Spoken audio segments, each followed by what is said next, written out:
Hello and welcome to Z News. I'm Arjit Garg reporting from the Tata Design Tech Centre in Coventry, UK. And I have with me Mr. Martin, who is the Head of Design Tata Motors.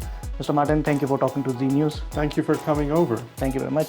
So I'll start by asking you if you can just tell me about this facility of Tata Motors outside of India. Yes, so we are in the tech center in the middle of the UK, in the Midlands. And we are in what is called the National Automotive Innovation Centre. So it's a large technical centre which houses Tata Motors, Jaguar Land Rover, the University of Warwick, and also the WMG Group. We have a design studio here. It's one of our 3 studios globally that are working on the Tata Motors portfolio. I'm based here in the UK, but I obviously, work with our studio in Pune, India, as well as our design studio in Italy. And these 3 studios work collaboratively to develop our portfolio, both for passenger vehicles and also for commercial vehicles.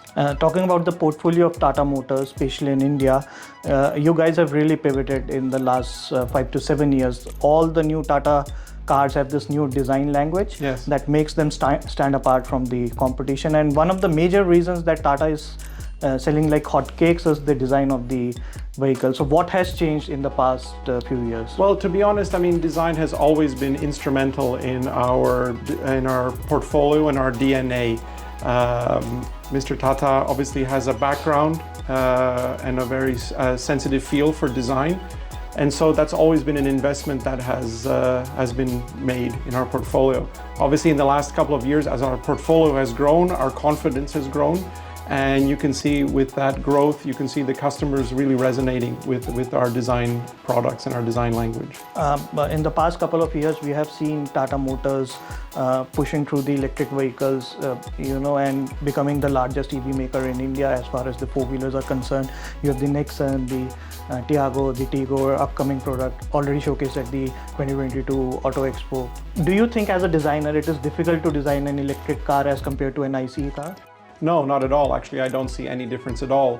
Ultimately, it is a different experience. It's a silent car from a sound point of view, but ultimately it's a powertrain option. EVs have a lot of opportunity at the moment with our Gen 2 products. They are still both ICE and EV. So you have to find the right, I don't want to say compromise, but you have to obviously accommodate an internal combustion engine as well as an EV platform. But going forward into the future, as we develop pure EVs, it actually unlocks a lot of possibilities. You're in many ways liberated by a lot of constraints that you might have from a kind of hard points point of view. The reality is, good design has to work with whatever constraints it has.